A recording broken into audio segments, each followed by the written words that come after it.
बिस्मिल्लाहिर्रहमानिर्रहीम। अस्सलाम वालेकुम नाज़रीन कराम, मैं हूँ मखदूम शहाबुद्दीन और आप देख रहे हैं मेरा फेसबुक और यूट्यूब चैनल। उम्मीद करता हूँ आप सब लोग बखैर वाफ़ियत होंगे और जहाँ भी होंगे अपने अहले खाना समेत खुश भी होंगे और महफूज भी। नाज़रीन कराम, इस वक्त मुल्की सियासत में बहुत कुछ चल रहा है। एक जानिब तो इमरान खान को माइनस करने की हर मुमकिन कोशिश इस वक्त ना सिर्फ की जा रही है, बल्कि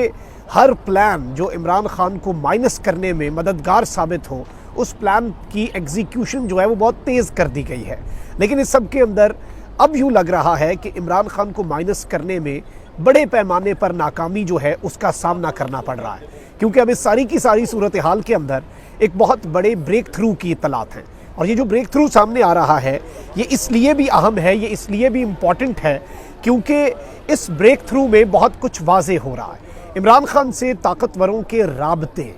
इस वक्त इस हवाले से एक बहुत बड़ी खबर जो है, एक बहुत बड़ा क्लेम जो है वो मंजर आम पर आ चुका है। और यूँ लग रहा है कि बैकडोर रवाबित जो है वो एक मरतबा फिर से शुरू कर दिए गए हैं और इमरान खान को कुछ पैगामात भेजे जा रहे हैं, इमरान खान के सामने कुछ ऑप्शंस रखे जा रहे हैं। और ये खबर आते ही पीडीएम जो है उसकी जान पर बनाई है। पीडीएम की जान पर किस तरह से बनाई है और वो जो एक सफ़ा है वो किस तरह से फट सकता है और बड़े बुरे तरीके से फट सकता है, बल्कि इतने आप कह लें कि बुरे अंदाज में फट सकता है कि शायद आप ये भूल जाएं कि एक याद है ना, खान साहब के दौर में भी 1 पेज होता था, वो एक ट्रायो जो इमरान खान, फैज़ और बाजवा का होता था, वो बड़ा अपील करता था लोगों को। लेकिन ऑब्वियसली वो भी हमने देखा कि कितने तड़क करके किस तरह से वो यारी टूटी। लेकिन इस मरतबा चीज़ें और ख़तरनाक हो सकती हैं। इसके साथ ही साथ एक और बड़ी डेवलपमेंट भी है कि जनरल कमर जावेद बाजवा जो हैं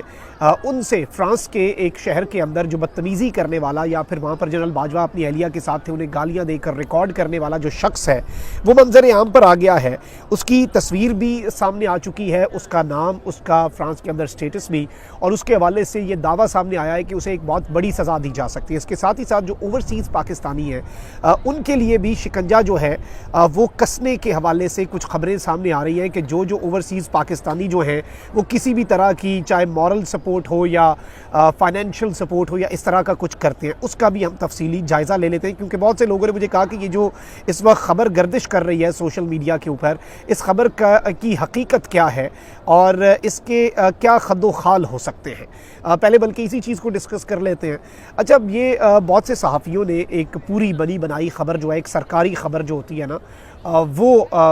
पब्लिक की, और उन्होंने कहा कि the government has decided to expand the investigation into the incidents of 9 May to expatriate Pakistanis, यानी जो बैरून मुल्क मुकीम पाकिस्तानी हैं उन तक इस पूरे मामले की तहकीकात का जो दायरा कार है वो हुकूमत ने बढ़ाने का फैसला कर लिया है। All those expatriates found to be involved in instigation, glorification and support, physical, moral and financial of the heinous incidents shall be proceeded against, यानी कि जिस भी ओवरसीज़ पाकिस्तानी ने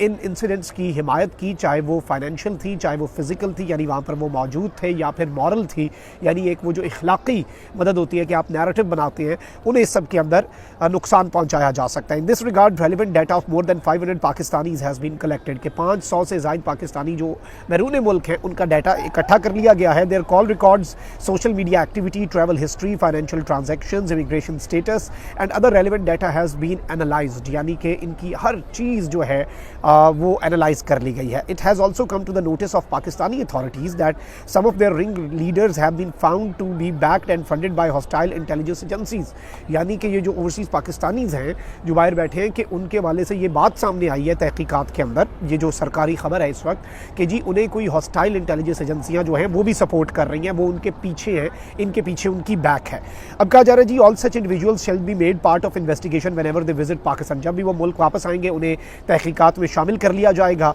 moreover the government shell initiate criminal proceeding against all those involved and the relevant foreign governments will be contacted for handing over the culprits, यानी कि हुकूमत इनके खिलाफ कार्रवाई करेगी और जिस मुल्क में ये हुए उस मुल्क की हुकूमत को हम कॉन्टैक्ट करेंगे। Their legal status in the host countries, mode of entry and pending dual nationality applications shall also be made part of the proceedings, यानी कि उनकी हर चीज़ जो है उसे इन तहकीकात के अंदर शामिल किया जाएगा और उनकी जो हिस्ट्री है, उन्होंने किस तरह से वो मुल्क में गए, वहाँ पर उनकी डुअल नेशनैलिटी, और ये कह रहे हैं कि जी इनके ज़रिए जो इन्होंने अगर कोई फ्रॉड करके अपनी शहरियत हासिल की हुई है किसी और मुल्क की, तो वो चीज़ भी सामने लाई जाएगी और वो भी एक्सपोज की जाएगी और होस्ट कंट्रीज़ जो हैं वो अकॉर्डिंगली उन्हें इन्फॉर्म कर दिया जाएगा। अच्छा, अब यहाँ पर इस तरह की एक मरतबा पहले भी FIA की तरफ से खबर आई थी कि जी हम ओवरसीज़ पाकिस्तानी जो कि सोशल मीडिया पर इदारों के ख़िलाफ़ बोलते हैं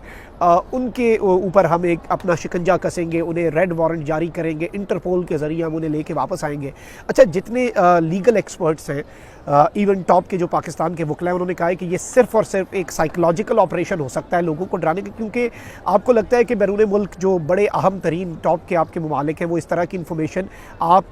यानी इस तरह की इन्फॉर्मेशन कीनिया से नहीं ले सकते। आप कीनिया से इन्फॉर्मेशन नहीं ले पाए, आप बरतानिया से, अमेरिका से, यूरोप से ऐसी इन्फॉर्मेशन क्या ले पाएंगे? और वो अपने मुल्क के अंदर मौजूद लोग जो हैं। और इंटरपोल का जहाँ तक सवाल है, उस वक्त मैंने ये कन्फर्म किया इंटरपोल से और उस वक्त पता भी चला और अब सोशल मीडिया पर ये बताया भी जा रहा है कि इंटरपोल जो है वो कभी भी यानी वो जो सियासी मुकदमात होते हैं या फ्रीडम ऑफ एक्सप्रेशन के जो मुकदमात होते हैं उनमें गिरफ्तारियां करके मुल्कों को हैंड ओवर नहीं करता। ऐसा होता तो फिर अभी तक नवाज शरीफ साहब ही हम वापस ला चुके होते। रेस्ट आप साइड पे रख देना, बाकी सबको तो आप साइड पे कर दें। तो ये एक चीज़ थी। तो जाहिर बात है कि ये इसमें बहुत से लोगों का ये मानना है कि इस तरह का नैरेटिव ज़रूर बिल्डअप किया जा रहा है ताकि ओवरसीज़ पाकिस्तानीज़ जो है उन्हें कर्टेल किया जा सके। लेकिन ऑब्वियसली ओवरसीज़ पाकिस्तानीज़ जो हैं उन्हें घबराने की इतनी, क्योंकि बहुत से ऐसे हैं जिन्होंने कभी कुछ भी नहीं किया होता, कोई दूर दूर तक उनका ताल्लुक नहीं होता, वो भी घबरा रहे होते हैं पाकिस्तान अभी रीसेंट इंसिडेंट्स के बाद जाते हुए भी ये वो। तो आई डोंट थिंक कि ऐसा कुछ है और उनका अपना मुल्क है, वो मुल्क आप चला रहे हैं और आपने कुछ गलत नहीं किया, आपका ज़मीर साफ़ है, आपका ट्रैक रिकॉर्ड साफ़ है, तो फिर डरने वाली बात कोई नहीं है। तो मैं ये बताना चाहता था क्योंकि बहुत से लोग कंसर्न थे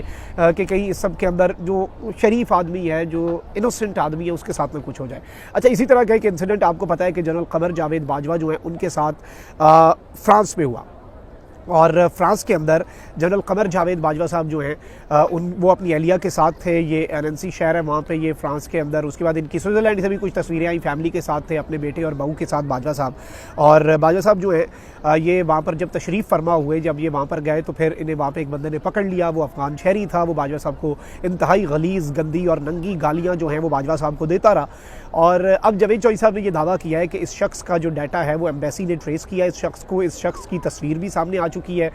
मैं नहीं समझता कि मैं वो तस्वीर सामने शेयर करूं, ऑल्दो ज़ाहिर बात है इस शख्स ने भी तो एक प्राइवेसी जो है कहा ये जा रहा है ना, उसका जस्टिफिकेशन नहीं जा रहा है, इसने भी तो फिल्म किया, तो इसकी तस्वीर, इसका नाम शाहिद है। ये नंगरहार सूबा अफ़गानिस्तान का वहाँ इसका ताल्लुक़ है और ये यहाँ पे एक सियासी पनाह जो होती है वो इस शख्स ने ली हुई है। और दावा ये कर रहे हैं जावेद चौधरी साहब, उन्होंने क्योंकि इसका नाम और दीगर चीज़ें वो सामने ले आए हैं, तस्वीर भी सामने ले आए हैं कि बाजवा साहब ने इसकी तस्दीक भी कर दी है। एम्बेसी ने बाजवा साहब को दिखाया कि जी यही बंदा है। अब इस बंदे को गिरफ़्तार भी कर लिया जाएगा, इसे 12,000 यूरो जुर्माना भी हो जाएगा और इसके साथ ही साथ इस शख्स को डिपोर्ट भी किया जा सकता है और जो भी आइंदा ऐसा किसी के साथ करेगा उसके साथ ऐसा होगा। उसमें भी मैं यही समझता हूँ कि देखिए यूरोप, UK, इन सारे ममालिक के तकरीबन कमोबेश एक जैसे क़वानीन हैं। अगर ये होना होता तो नवाज शरीफ साहब के साथ, इवन मरियम औरंगज़ेब साहिबा सिटिंग मिनिस्टर थी जब गई, उनके साथ कितना अनफॉर्चुनेट इंसिडेंट हुआ। मैं उसे प्रमोट नहीं कर रहा, लेकिन इन मुल्कों के अंदर एक चीज़ है कि यहाँ पे अगर आप किसी को फिल्म करते हैं और आप किसी को ज़ुबान से कोई बात करते हैं, जब तक आप फिज़िकल नहीं होते, अगर उस शख्स ने बाजवा साहब को हाथ नहीं लगाया तो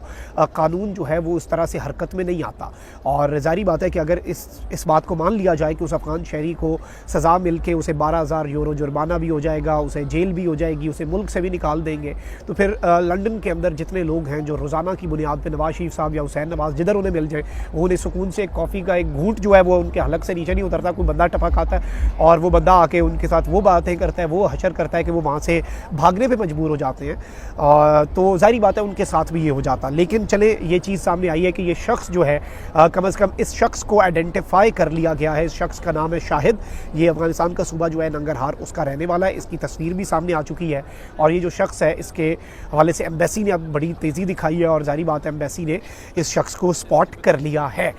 अच्छा, अब एक जानिब तो ये सारी चीज़ें हैं, वहीं दूसरी जानिब आपको पता है कि इमरान खान साहब को माइनस करने के लिए हर मुमकिन कोशिश जो है वो की जा रही है, हर हरबा जो है वो अपनाया जा रहा है और कोई ऐसी कसर है जो ना हुई हो। अब देख लें कि जिस तरह से लोग सियासी जमातें छोड़ रहे हैं, जिस तरह से नई इस्तेहकाम पाकिस्तान पार्टी बनी। अच्छा, इस सबके अंदर PDM को तो पहले ही हाथ पाँव पड़ गए जब से ये इस्तेहकाम पाकिस्तान पार्टी बनी और स्पेसिफिकली नून लीग जो है उसके तो उन्हें तो बस दौरे नहीं पड़ रहे, बाकी उनके साथ सब कुछ हो गया कि भाई हमें इस ताकतवरों ने इस्तेमाल किया, हमसे खुद को हमला करवा दिया PTI पे, हम PTI का सर भी ले गए, खुद भी हम तबाह हो गए, हमें तो कुछ भी नहीं मिला, हमें तो कुछ हासिल नहीं हुआ, ये तो एक ला हासिल सी चीज़ थी जिसमें हमने सिर्फ खोया ही खोया। ऑल्दो NRO मिल गया और इन्हें क्या चाहिए। अच्छा, वहीं दूसरी जानिब खान साहब के पास पैगामात तरीके से भेजे जा रहे हैं। खान साहब को मुल्क से बाहर जाने की भी ऑफ़र थी, फिर खान साहब को ये भी कहा गया कि ठीक है खान साहब आप थोड़ा सा पीछे हो जाए, पार्टी की बागडोर दे दें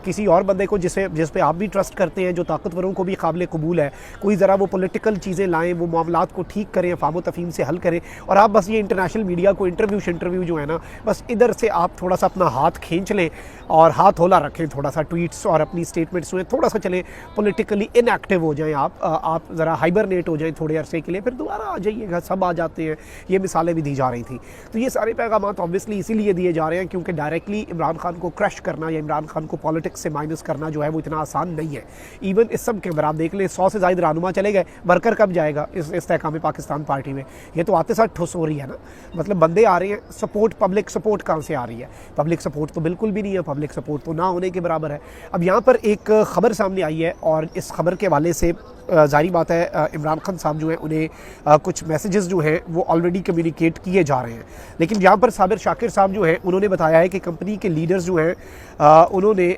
बेसिकली जो टॉप के मेंबर्स हैं, जारी बात है ताकतवर हलकों के, उन्होंने इमरान खान से राब्ते और मुज़ाकरात करके दरमियानी रास्ता निकालने का इम्कान इस वक्त पैदा हो चुका है कि खान साहब से कुछ राब्ते जो हैं वो इस्तवार किए जाएँ और मुनहरिफ अरकान जो हैं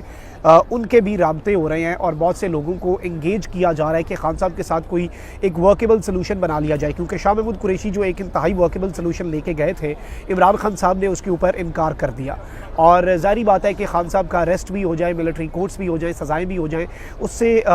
आपको नहीं पता कि आउटकम क्या होती है ना, कि वो शख्स पॉलिटिकली ज़ीरो होता है या क्या पता हीरो हो जाए। इससे पहले आपने जो कुछ किया वो तो पॉलिटिकली खान के फ़ायदे में गया ना, वो तो आपके सारे एडवेंचर मिस एडवेंचर हो गए, सारी कैलकुलेशंस मिस कैलकुलेशंस हो गई। शायद अगर खान साहब को हुकूमत की मुद्दत मुकम्मल करने दी जाती तो शायद कुछ और होता आज हालात, और अभी इलेक्शंस में हम जा चुके होते और क्या मामलात हो रहे होते, लेकिन ये सब कुछ अभी तक खान के फेवर में गया और पब्लिक नैरेटिव जो है वो अभी भी नहीं बदल पा रहा। लोग जो है वो इस वक्त तक इमरान खान जो है उनके साथ हैं और लोग जो है वो सपोर्ट कर रहे हैं इमरान खान की और पाकिस्तान तहरीक इंसाफ, बल्कि मज़ीद एक सख्त सियासी जमात जो है वो बन रही है। और इस क्राइसिस से इमरान खान साहब को ये लगता है कि अगर इसमें से जब हम निकले तो इसमें से तो हम भट्टी में जल के कुंदन बन के निकलेंगे, जो पीछे बच गए वो भी सुरखरू हो जाएंगे। तो ये सारी चीज़ें चल रही हैं, तो इस सब के अंदर ये इम्कान पैदा हो रहा है कि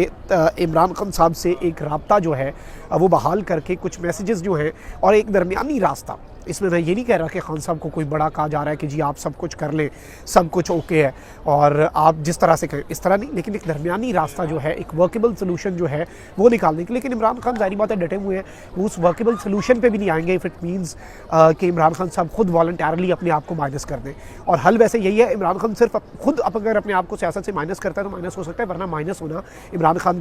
खान को माइनस करना इतना आसान नहीं है, क्योंकि वरना हो चुके होते हैं। और इनके अपने साफ़ी कह रहे हैं कि जी अक्टूबर में इलेक्शन होते हुए अब इसलिए नहीं नज़र आ रहे क्योंकि खान का 1% भी जीतने का चांस हुआ तो अक्टूबर में इलेक्शन कोई नहीं होने। तो ये भी एक बड़ी चीज़ है। अपना बहुत ख्याल रखें। अल्लाह निगहबान पाकिस्तान।